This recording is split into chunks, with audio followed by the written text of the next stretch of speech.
নমস্কাৰ ছাত্ৰ-ছাত্ৰীসকল তোমালোক কেনে আছে বাৰু নতুন শ্ৰেণীৰ পাঠ্যপুথিবোৰ বাৰু তোমালোকে পালানে নতুন পাঠ্যপুথি পঢ়ি বহুত আনন্দ লাগে নহয়নে বাৰু দশম শ্ৰেণী মানেইটো তোমালোকৰ স্কুলীয়া জীৱনৰ শেষৰটো শ্ৰেণী ইমান বছৰে একেলগে সহপাঠীৰ লগত থকা মৰমৰ শিক্ষক শিক্ষয়িত্ৰীৰ পৰা পোৱা আদৰ যত্ন এই শ্ৰেণীটোৰ পাছত জীৱনত আৰু কেতিয়াওতো ঘূৰাই নোপোৱা গতিকে মনত উৎসাহ আনন্দেৰে দশম শ্ৰেণীটো আৰম্ভ কৰা অসমীয়া ষ্টুডিঅ' চেনেলটোৰ পৰা দশম শ্ৰেণীৰ সকলো ছাত্ৰ-ছাত্ৰীক অভিনন্দন জনালো মৰমৰ ছাত্ৰ-ছাত্ৰীসকল তোমালোকৰ নিজৰ বিদ্যালয়ত নিশ্চয় পাঠদান আৰম্ভ হৈ গৈছে 2026 বৰ্ষৰ হাইস্কুল শিক্ষান্ত পৰীক্ষাৰ বাবে কেনেদৰে প্ৰস্তুতি কৰিবা তোমালোকে কি পাঠ্যপুথিৰ সহায় ল'বা এই বিষয়ে ভিডিঅ'টোত আলোচনা কৰিবলৈ লৈছো তোমালোকে নিশ্চয় মন কৰিছা যে হাইস্কুল শিক্ষান্ত পৰীক্ষাত নম্বৰৰ নমুনাবোৰ সলনি হৈছে অৰ্থাৎ কুৱেশ্যনৰ প্যাটাৰ্নবোৰ চেঞ্জ কৰা হৈছে গতিকে আমিও সেই হিচাপেই পৰীক্ষাৰ বাবে নিজকে সাজু কৰিব লাগিব হাইস্কুল শিক্ষান্ত পৰীক্ষাৰ বাবে তোমালোকে প্ৰথমতে বিদ্যালয়ৰ পৰা দিয়া পাঠ্যপুথিবোৰ ভালদৰে অধ্যয়ন কৰিব লাগিব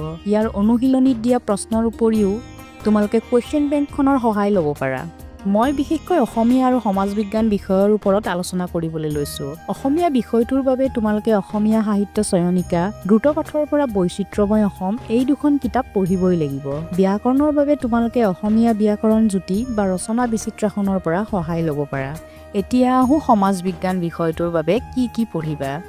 সমাজ বিজ্ঞান বিষয়টোৰ বাবে তোমালোকৰ বিদ্যালয়ৰ পৰা যোগান ধৰা ৰাজনীতি আৰু অৰ্থনীতি বিজ্ঞান ভূগোল আৰু ইতিহাস এই তিনিখনেই পঢ়িব লাগিব এই তিনিওখন কিতাপ অনুশীলনীবোৰ নিজেই উত্তৰবোৰ সমাধান কৰিবলৈ যত্ন কৰিবা